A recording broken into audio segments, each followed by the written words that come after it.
So as I said in my last response video to this same video, if you guys wanted a part 2 to that video, I would do it. And I put up a community post and it was an overwhelming yes on this video instead of the other video idea that I have. So instead of leaving you guys hanging like the Arcane Season 2 Part 2 response that I wound up never doing because the video was too long, I'm upholding my commitment and finishing this video. Now, like I said in my last response video to this video, which was about the story, I didn't cover the rest of their review because it is largely a lot of what I feel is subjective, how they feel personally about the gameplay. And I normally don't respond to those types of reviews because, well, if someone's just saying how they feel or how something personally made them feel, I don't really care. I normally respond to things that I feel are just objective claims or just blatant misinformation being spread about the game or movie or whatever it may be. But with that said, there is something that they say in the beginning of their video that makes me respect their opinion, or I should say not respect their opinion at all, really. So let's see what that is. Resident Evil Requiem has finally been released, and the shameless glazing for this game is out of control. The usual suspects to get early access to every big title that launches are already controlling the narrative around this game, driving up both sales numbers and engagement. And actually playing the game to completion, and multiple times at that, has made me wonder just how many of these reviewers, as well as regular players they've influenced to purchase the game, have played it for longer than 2 hours. It's funny you say that because I get this as anecdotal, but a guy that I work with asked me the other day if I had played it. And when I said yes, he said, dude, it's amazing, right? And I told him that I thought it was mid at best and bad depending on which character you're playing as, and he was absolutely shocked. I asked him how much he'd played, and he told me 45 minutes. That's so typical, dude. People will play a game for 15 minutes, see how good it looks, and like maybe see a reasonable performance and go, holy peak!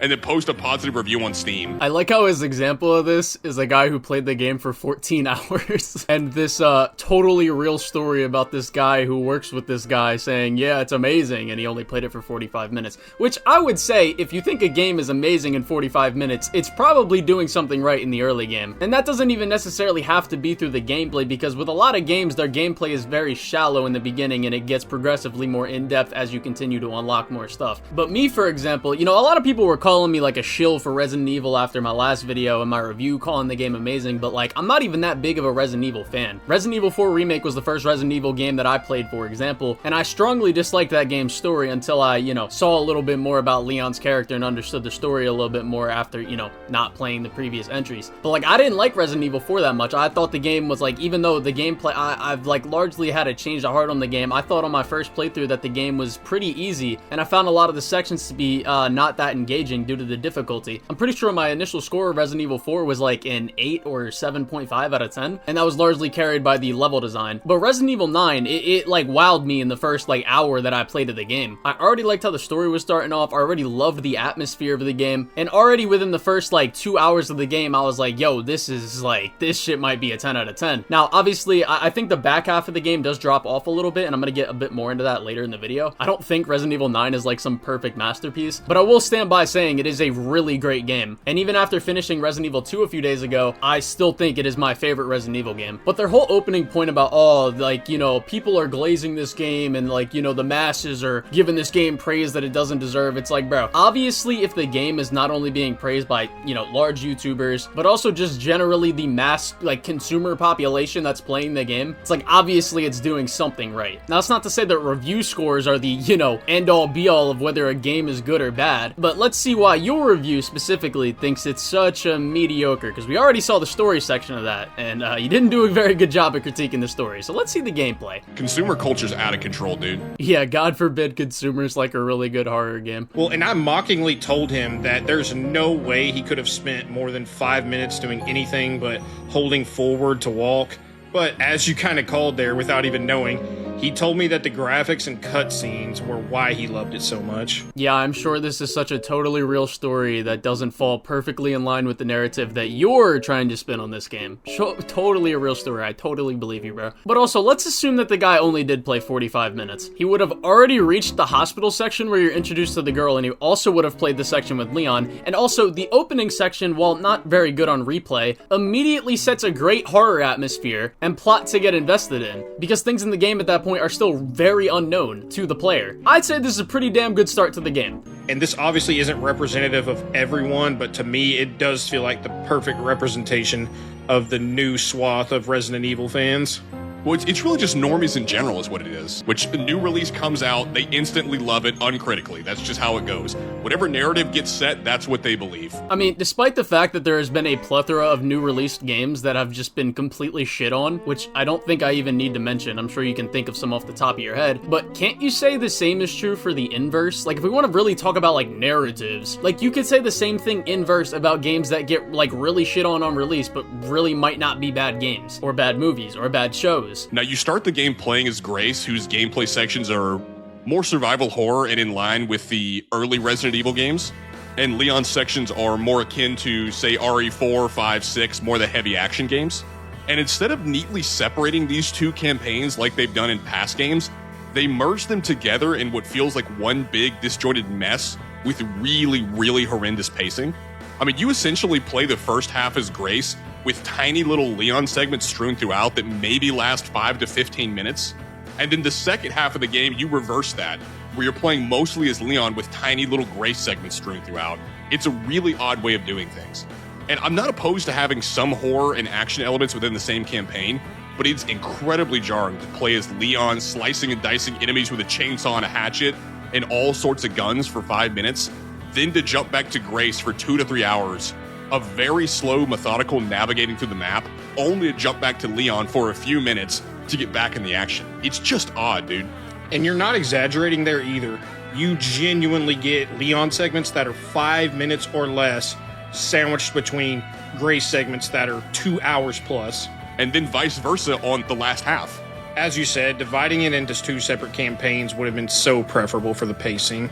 The intro to this game specifically just goes on for way too long. Now, as you can see, this is part of the reason why I really didn't care to respond to their gameplay, like, critiques of this game, because everything stated was just how they feel. But the problem with this video is they're trying to, make how they feel seem like how the game actually is and why it's, such a big problem that so many people are enjoying this, and that it's such a big problem with consumers and yada yada yada. It's like, dude, I don't really care whether or not you felt jarring switching between Grace and Leon. Personally, I loved it. I thought it was great. I didn't find anything jarring about it. And you haven't actually said anything of substance. Like, if you're gonna make this claim, it's like, oh, this is such a big problem that people are enjoying this. It's like, okay, so tell me why it's bad that you're switching between these characters like this. Like, for example, one of my friends, Deadbeat Devil, who makes content on TikTok, pointed out that when you switch from Grace to Leon during the hospital section of the gameplay drops off a little bit because, this level was largely designed for Grace and not for Leon's style of gameplay. So the enemies are not that engaging to fight because of the difficulty, because the levels were designed for Grace and not for Leon. You see how that tells you a lot more than just being like, oh, it was jarring. Okay, well, why is it jarring? I'm not exaggerating when I say that in roughly the first hour and 20 minutes or so of this game, all you will have done is watch cutscenes, slowly walk forward during scripted events with 2 5-minute or less action segments as Leon that are essentially tutorials. I mean, you very much are exaggerating when you say that. In the first hour or so of the game, you would have probably already reached the chef section. Even with being able to skip cutscenes, this intro is going to destroy this game's replayability with all the unskippable, slow walking sections towards the beginning.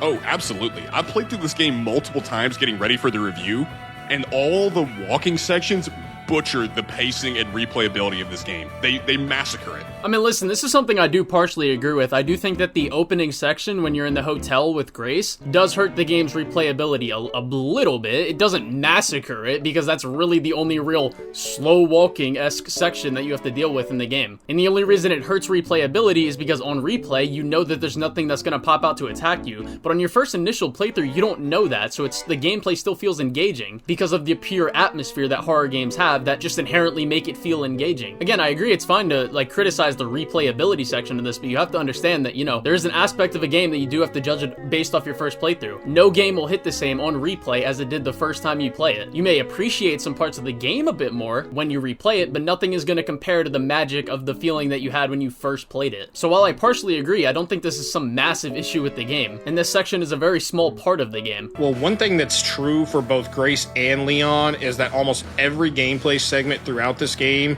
is incredibly formulaic and predictable. Almost every level comes down to collect 3 items to progress. You have to collect the 3 cubes in the care center to get out. You've got to collect the 3 joint plugs in the basement.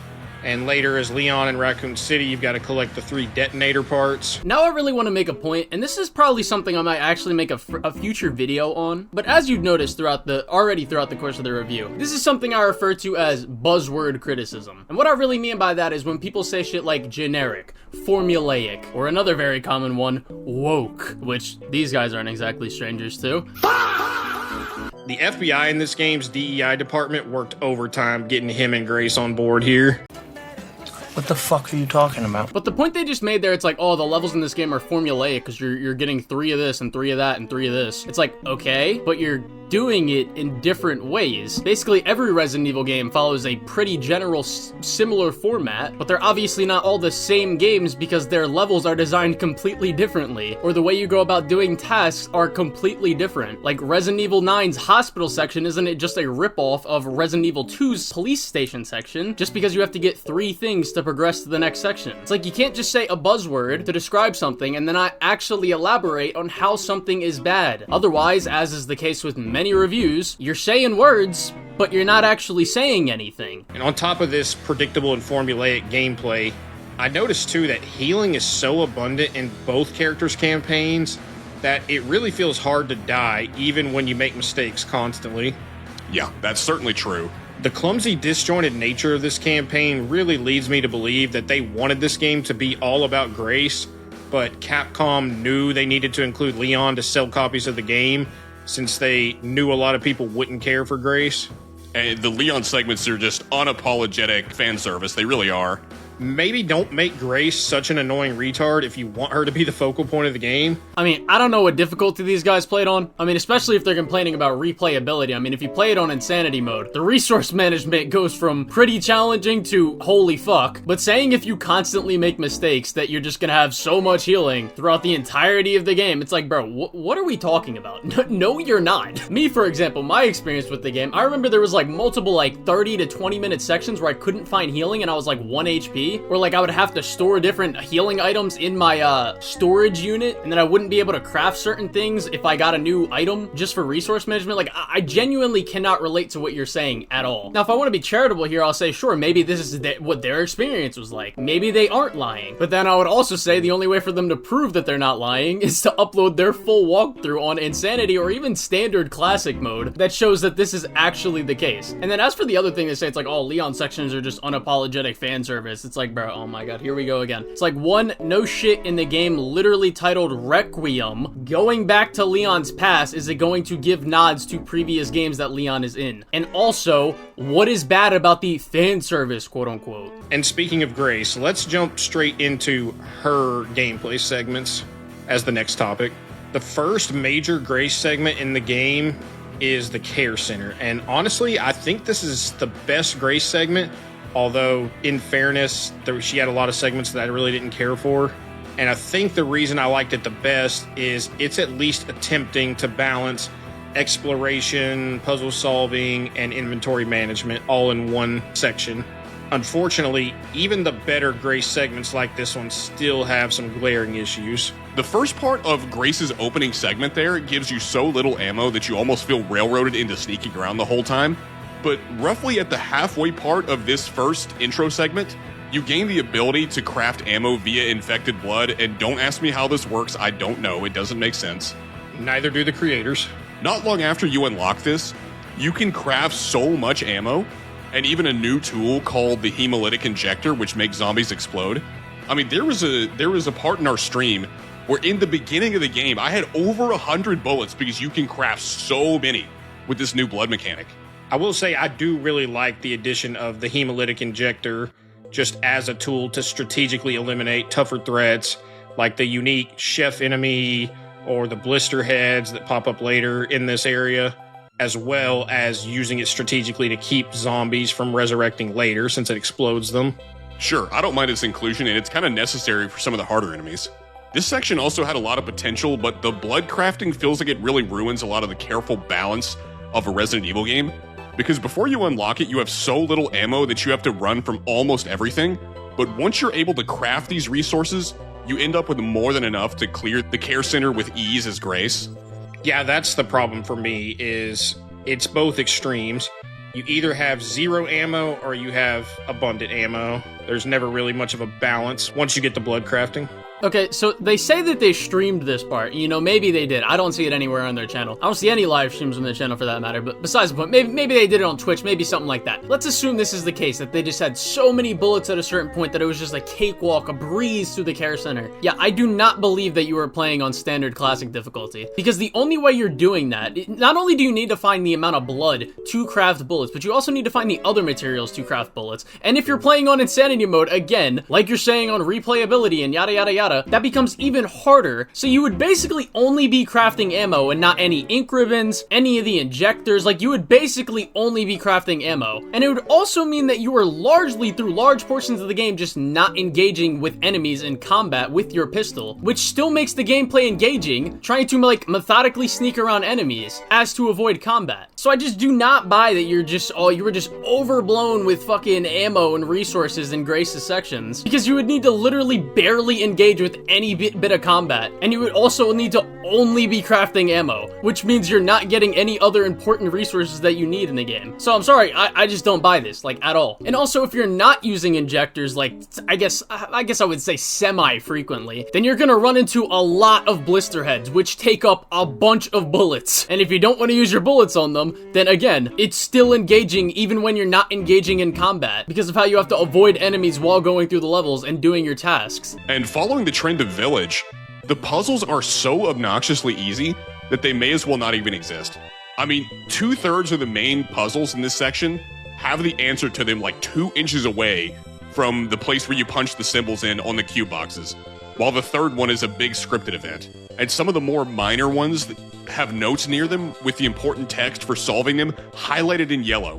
We dialed back the yellow paint in the game and we put it in the notebooks, because you can't be bothered to actually read a note. We have to spell out the exact important bits so you can just skim past it. And to be fair, I'm not like a huge puzzle guy. I'm not crazy about puzzles. But if you're gonna make them so lazy, why even include them in the first place? I mean, puzzles in this game essentially just end up being, hey, here's a lock, go find the key. That's the puzzle in this game. I mean, yes, I agree that the puzzles aren't the most, mentally challenging thing. Like, you don't really need to think through them that much. But again, this is generally most Resident Evil games I've played. Resident Evil 7, it's the same way. Resident Evil 2, also the same way. Resident Evil 4, also the same way. And while I haven't actually played Resident Evil 1 the game, I did play the Left 4 Dead 2 remake version of Resident Evil 1. Even then, playing with friends and being largely distracted, I still didn't find the puzzles to be that hard. Like, the challenge of the puzzles comes from going to get the items that you need to complete said puzzles within the levels while dealing with the enemies. So I would say, from my experience, Resident Evil puzzles are not hard mentally. Like, they're more mechanically challenging than they are mentally challenging. This isn't like Silent Hill 2, which, shout out to Silent Hill 2 remake. The puzzles in that game, mentally-wise, are immaculate, but that's a different type of puzzle. And I think both styles of puzzles are fine so long as they're engaging, and I would say Resident Evil 9 and Resident Evil 2 as well achieve this very well. Grace also has far too many hide-and-seek segments throughout this campaign. For example, the basement segment underneath the care center has you constantly moving these batteries around to turn lights on and off to keep the monster at bay since she can't go in the light. But as you move to the next section in the area, you'll need to take the battery with you, at which point the lights will go out and the monster will start to cut off your path, forcing you to either just sit and wait for it to go away or loop way around. Now, if they did this sparingly, it'd probably be okay, but it happens so often that it's far too predictable to have the intended effect of horror. Well, the problem, again, like we said before, is how formulaic it is. It's hard to be scared or feel any level of tension whenever I know exactly when the monster will be coming for me. What the fuck do you mean it's far too predictable to have the intended effect of horror? Horror doesn't just come from not being predictable. It comes from feeling powerless, which you literally just said you felt because of how you described your sections with the girl and having to methodically play around her when the lights go out so that you can cut off your paths. Like, what are you talking about? Yeah, and later in the water treatment plant, there's a little bit of a twist on this where you need to go around and pull these 3 levers to open up the roof and shine light down on the monster. And in these segments, the monster chases you, but this time you have enough magnum bullets to actually stun it to give you enough time to pull the levers. But this also really has no horror effect because you're under zero threat in these segments because the monster's not nearly fast enough to catch you, resulting in these sections just feeling more tedious than scary. Again, this is gonna come down to how you personally played the game. Like me, for example, in this specific section they're talking about, I had to sneak around a lot more because I only had 2 magnum bullets because I used them in the basement section, and I generally wasn't crafting a lot of magnum rounds. I was using my crafting on other items that I found would be more useful more consistently. So again, I'm not gonna say that they're lying on their specific section because the guy's gameplay literally shows, you know, you have 5 bullets, so I'm sure this wasn't that difficult for you. But again, I do think this is just a personal thing. Like, it's gonna come down to how you play the game. If you didn't use the Requiem at all really late, like earlier in the game, then it stands to reason that, you know, you manage your resources properly earlier, putting you in a better spot for this position right now. It's the same thing with like Resident Evil 2's boss fights, for example. Those boss fights can become a lot more hard or a lot easier depending on how you manage your resources before. Like, for example, my first time playing Resident Evil 2 on the hardest difficulty, which is my first time playing the game ever, I literally got progress locked because I didn't manage my resources properly, and I couldn't beat a boss fight because I literally didn't have the ammo to do it, which is why I just recently replayed Resident Evil 2 and finished it. There's also this really egregious segment in the late game where you play a flashback of a young girl in which you slowly wander around an orphanage and you constantly need to hide from the other girls. This one just absolutely kills the pacing of the game since you spend the entire time ducking behind corners and hiding under beds, waiting for them to move out of the way, that I fear it's going to destroy repeat playthroughs. Again, this section where you play as Chloe, you're also just describing a personal issue with the game and not one that is actually a problem with the game. How does it destroy pacing if you're playing this hide-and-seek style of gameplay, which is basically Grace's style of gameplay to begin with? The only difference here is that you have to hide and you don't have a gun, which personally to me made the section feel a lot more engaging because if you do get caught, you're fucking dead. So I'm not really seeing the issue with the game here. Like, it is engaging stealth gameplay. Oh, it does. And what makes it worse is she moves so unbelievably slow that these sections are unbearable on repeat playthroughs. Now, this part I will partially agree. Like, when you reach the ARC facility when you're playing as Chloe, yeah, that part's not really engaging gameplay-wise. It was mostly there for story and finding lore stuff. But when you do reach the ARC facility, it's only like, I think like 5 minutes of gameplay. It's like, bro, you'll live. You're being highly exaggeratory when you're saying, oh, this just ruins replays. It's like, oh, it's unbearable. It's like, bro, you'll live. Especially given that it's breaking up the already kind of wacky pace of the story to do something totally unrelated to what your main characters are doing. I like how they still have yet to just explain how the pacing of this game's story is bad, but they'll just say, like, you know, the pacing is janky. But for this one example, they do actually say a reason why it could be potentially bad pacing, even though the reasoning sucks. They said that this section is just largely irrelevant to what your 2 main characters are doing, but it's not. It's literally connected to the plot that the 2 main characters are following right now. What are you talking about? I mean, I guess I can't be too surprised given that in the last video that I covered, you literally didn't pay attention to the story, so, you know. Well, what kind of pacing is it to go from the Tarkino of Leon on a motorcycle, gun jousting with Victor, to whatever this is? What is this pacing? Pro tip, bad pacing doesn't mean you go from fast to slow. It would mean you're going from engaging gameplay to unengaging gameplay. That would be an example of bad gameplay pacing. But in the Chloe section and the Leon section, you're not doing that because Chloe's section is still engaging, as I already went over earlier. An example of bad gameplay pacing, for example, is I would use Red Dead 2, which I covered in a previous video, where you can go from, you know, a shootout at a gang hideout to slowly looting bodies and slowly looting, like, room interiors. That's not engaging gameplay. That is an example of bad gameplay pacing. On top of the hide and seek segments, there are also a bunch of scripted chase segments that, to me, really aren't that scary. And it's primarily due to the fact that you move so incredibly slow as Grace that there really doesn't feel like there's much of a chance for tension. That's my issue with these chase scenes. You move so slow that I cannot be scared. Because realistically, the monster should have caught me 10 minutes ago. By way of example, when Grace wakes up in the care center and encounters the monster for the first time, the girl, you're blocked from going straight into the room where you could grab the screwdriver to progress and instead have to slow walk in a dark area until you hit the scripted scene where she comes out of the ceiling to then run away and then run back to get it once she leaves. Again with the buzzwords, like I don't even know what you mean by scripted. Do you mean scripted because an event will specifically play out? Because that's not how it is in its entirety. Like, you have to methodically move around the girl and get her out of your path so that you can progress and bait her into that room. Like, again, you're just saying buzzwords, but you're not actually describing an actual issue with the gameplay. And to talk about the point where it's like, oh, you move faster than the monsters that you're fighting. Like, bro, you do that in every single Resident Evil game. Like, is Mr. X now a bad implementation in Resident Evil 2? Because you can move faster than Mr. X? Like, what are we talking about? The scripted chase sequence later in the care center with Chunk is also laughably bad, as there's a safe room genuinely 2 inches away from where it starts, and he moves about as fast as you'd expect. You've got an immediate safe haven the second the chase starts.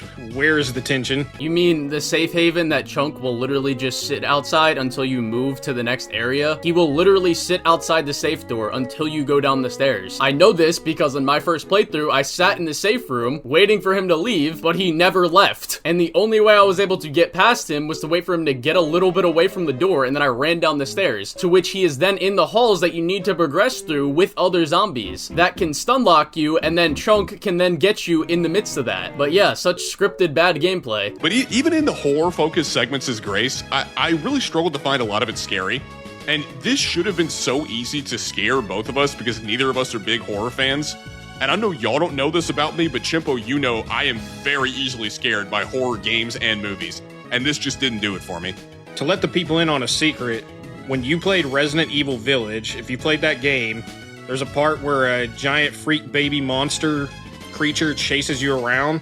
Kodo outright, could not play this by himself. I came over to his house to beat it for him, and eventually I think the little guy was able to finally play it on his own in later playthroughs with the lights on and, holding a dog or something. Pussy.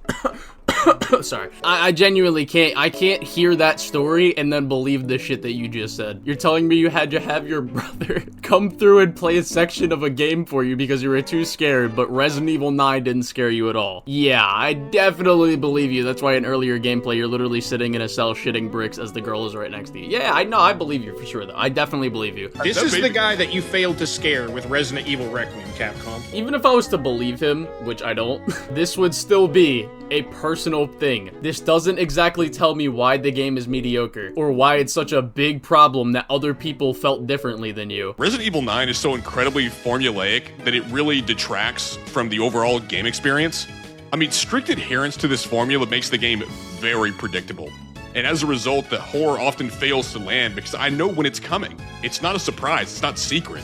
I mean, this is the third mainline game in a row with patrolling stalker enemies that are far more tedious than scary, and it only wastes time but doesn't actually build tension. Well, in that example of the baby in Village, one thing they do decent there is you don't really get a great look at him before the chase, whereas the problem in this game, far more often than not, is you see the monsters way too often, and on top of that, they look goofy as hell.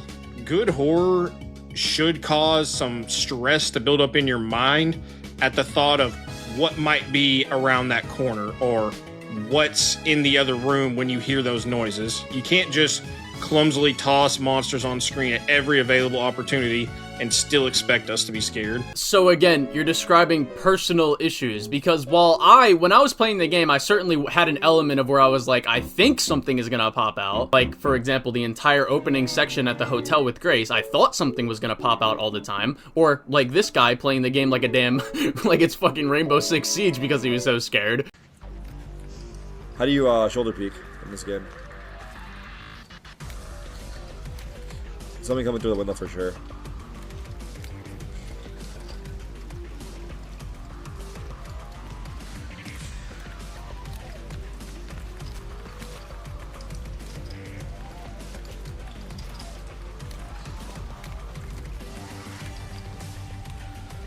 It's like, even if I was to believe you, which again I don't, again, this is personal. And again, just because the monsters don't jump scare you all the time, or you know if they're gonna pop out, or you think you know they're gonna pop out, it's like the tension comes from risk of death of you messing up and them cutting off your path or something like that, which is something the girl does very often to make up for the fact that she's slower than you. Like, they will cut off your paths and have other smaller threats in the same area as the bigger threats to make the tension be there. Chunk also does this in their care center. He will literally cut off every path you try to take, and you have to sneak behind him with good timing to be able to progress. Right. The horror needs to be building in your head as what might be there. You let your imagination do the heavy lifting, and you set the mood through ambience, through sound design, through lighting.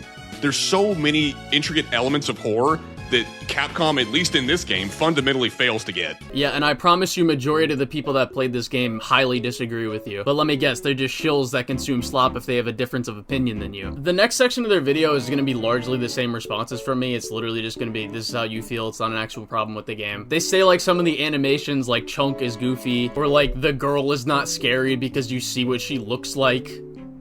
Like when the little kids in the orphanage fall and snap their necks right in front of you, it's like, oh, that's just goofy, not scary. It's like, okay, bro. It's like, I generally have nothing really to say other than what I've already said, so I'm just gonna skip a little bit, like, farther into the review where they actually do say something that I partially agree with. Near the end of the game, Grace gets so many resources that she can essentially kill everything in the arc with ease.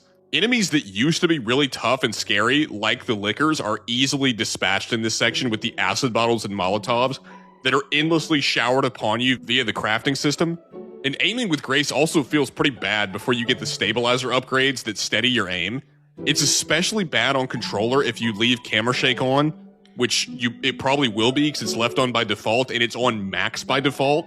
The combination of all these things just make Grace's campaign parts feel like kind of a drag to play. So the part about the ending of the game when you're in the ARC facility, yes, this is like completely true. I don't think it'll be different for any playthrough. I'm not sure what the ending is like on insanity mode with the Lickers, but I do know that the game does give you like so many like bottles of acid that you can just throw at the Lickers, and compared to how it is in the hospital, it's not very, like, you don't really need to deal with much, and it's very easy to dispatch enemies. So this part I do definitely agree with, because I do think the ARC facility is just designed worse than how the care center was. But I only really agree for like the back half of the ARC facility, because when you first when you're first introduced to the Licker, you don't have this, but then as you go more throughout it, that's when you do start to just get so many acid bottles. So yeah, that part I do agree with. But as for the thing that they said about the aiming, I mean, I don't agree at all. I generally do think it's a problem when games make it super easy to aim guns, like Red Dead 2 for example, or GTA 5 where it's literally just aimbot. I much prefer the aiming style of something like Resident Evil 4, Resident Evil 9, Resident Evil 2, The Last of Us, because not only do those games have way better like customization when it comes to aim assist, as to make it a nice middle ground between literal aimbot and, you know, like just actually being able to aim on a controller, because aiming on controller sucks, but you have all these settings to like make the aiming feel better in the game, and you're like complaining about it like I like this far into the game especially. It's like I genuinely, like, it's just a skill issue at that point. But now moving over to Leon's gameplay.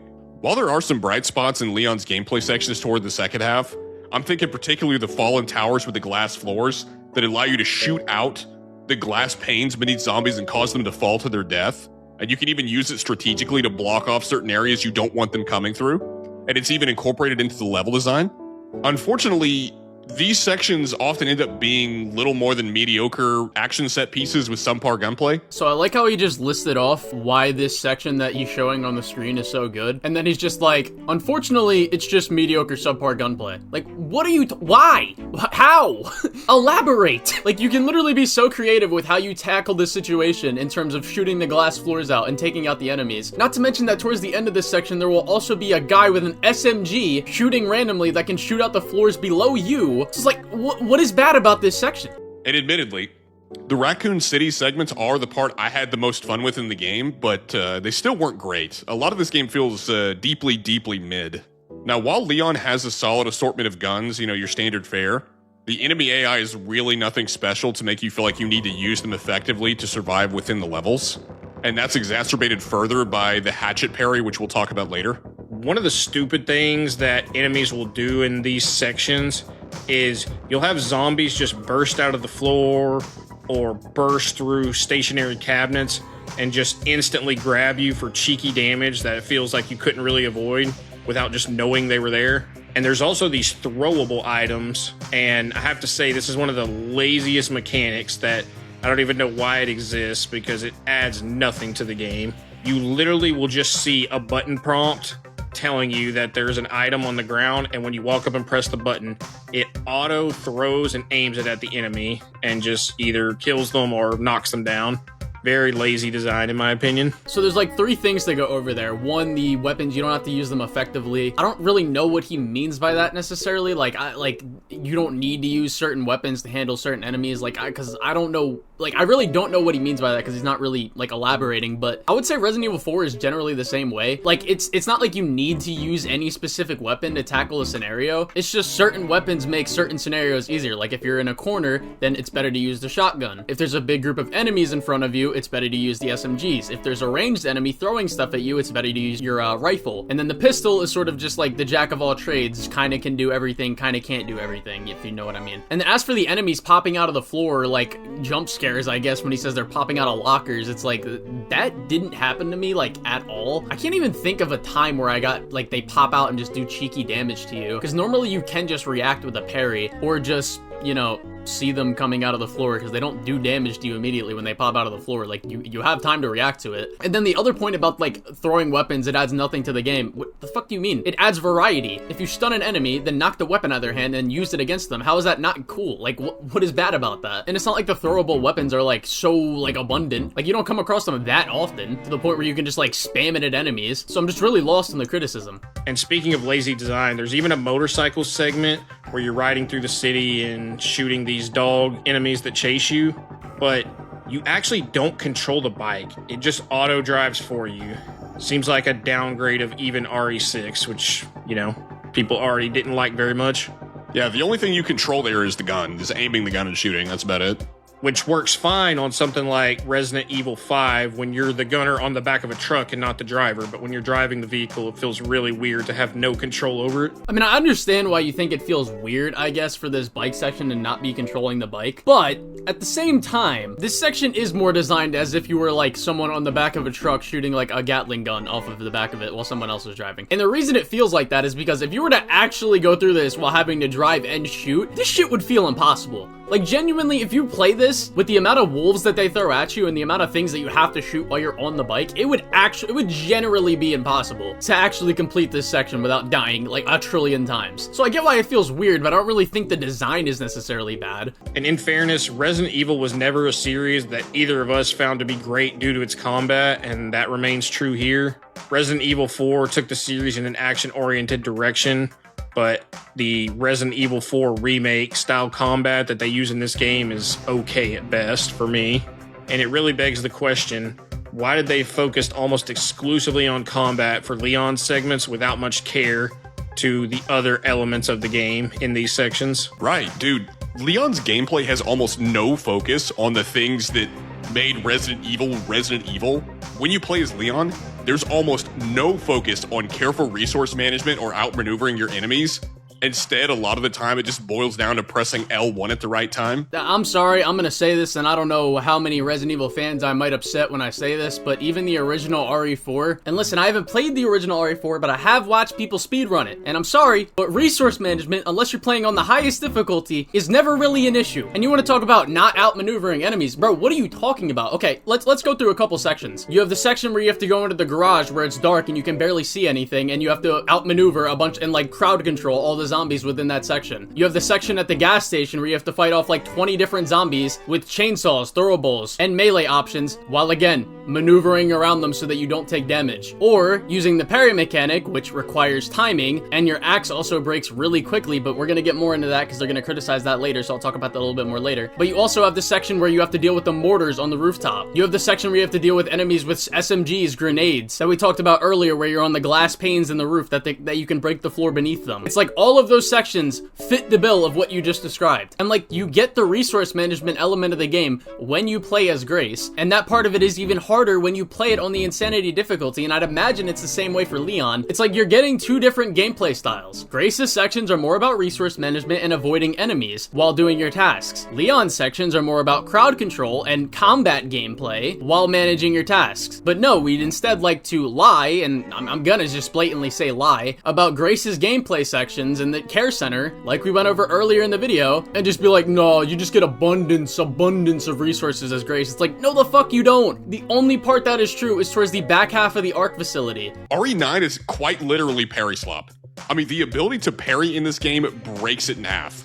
Dude, I beat the final boss of the game without taking a hit because the parry is so strong and the window is insanely generous. Jesus Christ, I genuinely just hate the term parry slop because parrying, to me at least, is one of the most satisfying gameplay mechanics that any game can have. Like, you look at a game like Sekiro, the Jedi games, God of War, Hi-Fi Rush, Ghost of Yotei and Tsushima, etc., and then I hear the term parry slop and I'm just like, oh my god, bro. But besides the point, I don't know how you can say the parry just completely breaks the game, because one, after you parry a little bit, like you could parry like 2 to 3 attacks and your hatch is gonna break. And then for most situations, I would say, there is some situations where you can cheese it and just kind of run away pretty easily. But for a lot of the situations when you have to sharpen your hatchet, you're moving slowly while you're sharpening your hatchet, so you have to get some distance between you and the enemy and maneuver around them so that you can sharpen your hatchet to keep using it. And you can also get shot by ranged enemies while you're doing that as well. Now, I will say, I do agree that for the final boss fight, and for Mr. X as well, it's not necessarily the most difficult thing to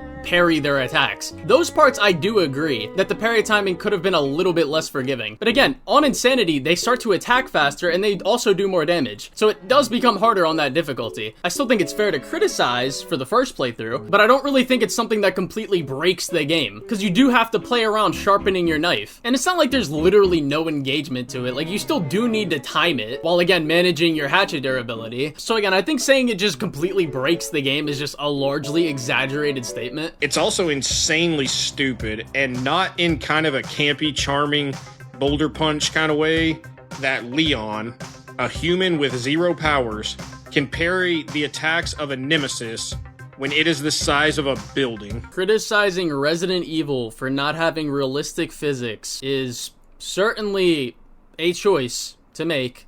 I'll also point out it is incredibly lazy that the final boss of this game is the exact same final boss as the Resident Evil 3 remake. In design, the boss fight's slightly different. So it's lazy to have the boss fight visually look the same as the thing it's literally the same as in a different Resident Evil game. Like, you can't make this shit up, bro. While you just pointed out that the boss gameplay design is literally different, but like I don't know, bro. It just seems like so much of what fans love from the original Resident Evil games is absent in all of Leon's sections. Is that why it's one of the highest rated Resident Evil games of all time? There's no survival horror tension because you're incredibly powerful. It's almost like it's a completely different gameplay style, and you have those other styles of gameplay at different points of the game with Grace. At one point later in the game, you fight 6 lickers at once as Leon, but you can just wreck them with ease. They were a massive threat in the Resident Evil 2 remake, which is still a modern game pretty similar to this one. But in that game, you actually had to account for them and dedicate resources to them, whereas in this game, no such tension exists with those enemies. You mean the survival horror style of gameplay that is Resident Evil 2 Remake and the Resident Evil 4 action style of gameplay is gonna be completely different from one another? Boy, you're really showing me why this game is so bad. And listen, like I said in my review of Resident Evil 9, I prefer Resident Evil 2 style of gameplay as well. But I'm not gonna sit here and act like, even though the lickers are threatening and some of the other enemies are threatening in Resident Evil 2, that you can't cheese them. Like, the lickers in Resident Evil 2 have startup animations before they attack you, so you can just kind of run around them in the sections where they're present. If you've ever seen speedrunners play the game, this is exactly what they do. All you're really pointing out is a difference in gameplay style. But like when you fight the lickers as Leon, you need to aim, you need to create distance between yourself, and when you don't create distance between yourself, you need to account for parry timing and your hatchet durability.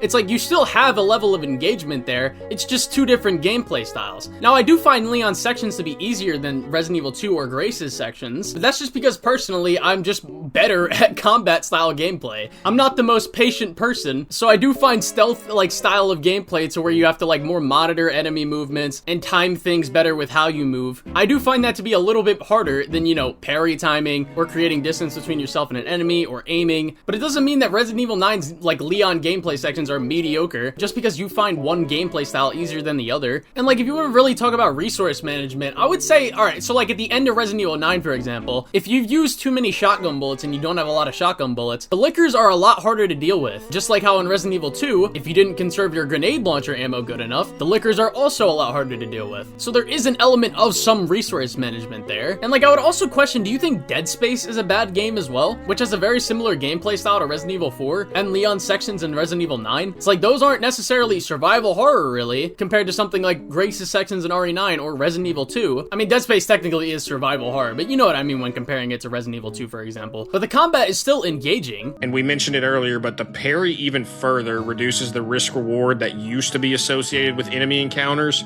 since it's essentially a get out of jail free card that lets you play extremely recklessly.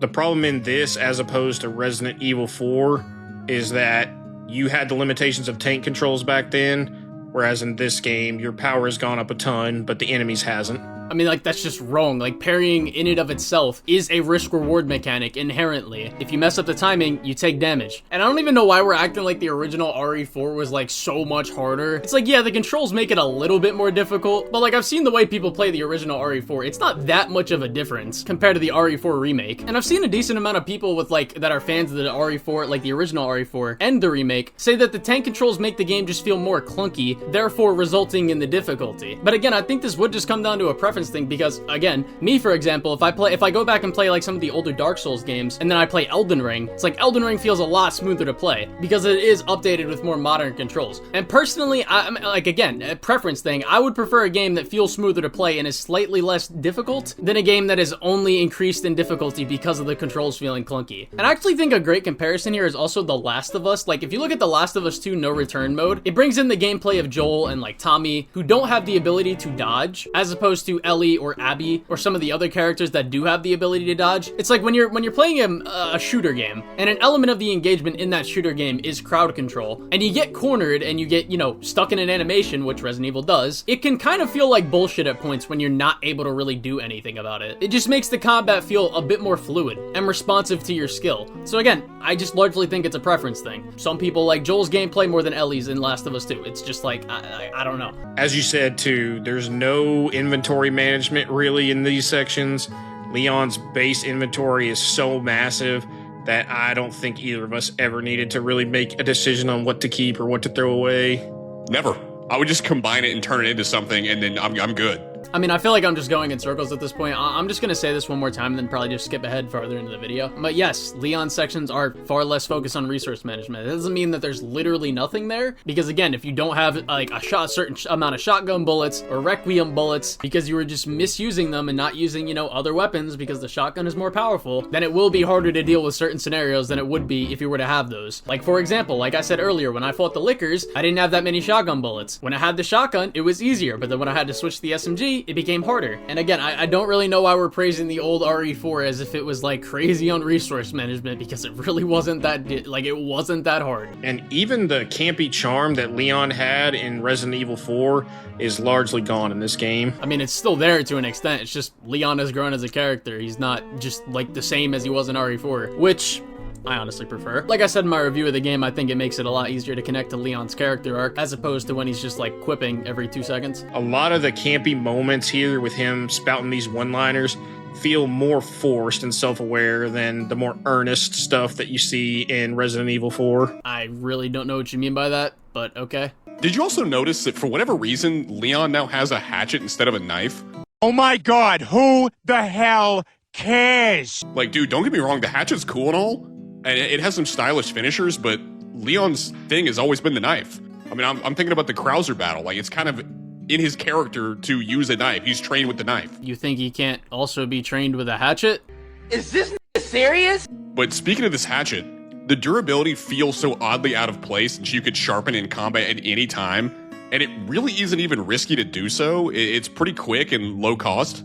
And I feel like the devs intended the sharpening mechanic to serve as a limit on your ability to parry endlessly, but in practice, having to sharpen really doesn't make that much of a difference since, again, it is so fast and easy to do. I mean, like, it can be. It just really depends on how you use it and when you do it. If you're constantly parrying and there's a bunch of enemies around you, it's a lot harder to sharpen it in combat. If you're using it sparingly and getting distance between yourself and an enemy, while also possibly taking cover from ranged enemies, as you are moving slower when you start to sharpen your hatchet, I mean, it really just depends. Like, I don't know. I'm not saying you're completely wrong, I'm just saying you're not always right. But the next part of their video is them just saying that a lot of the boss fights are bad because of the parry mechanic, which I don't think they're necessarily bad. I do think they're kind of easy. He talks about going through these bosses on a second playthrough, and I'm like, bro, the bosses do generally just become harder on a second playthrough. He says that he was able to take out the Chunk boss fight in like one clip while Chunk was just sitting at a door, even though he can literally break that door after a while, and you can't kill him in that time, so I just don't believe what he said. And then they talk about some of the weird settings choices and the fact that there's no mercenaries mode, which I agree with the no mercenaries mode. I think it's probably going to be added in a later DLC, even though it should have already been added now.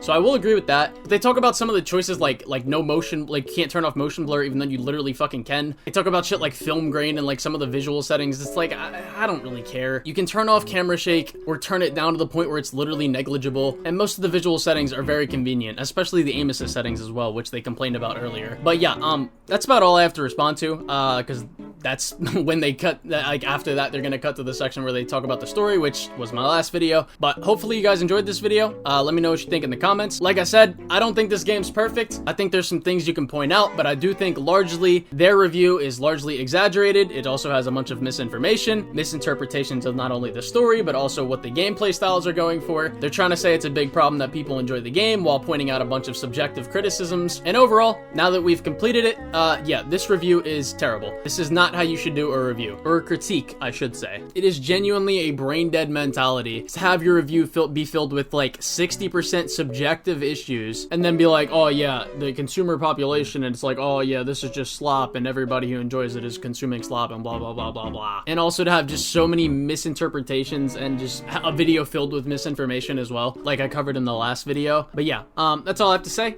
I thank you all for watching, and yeah.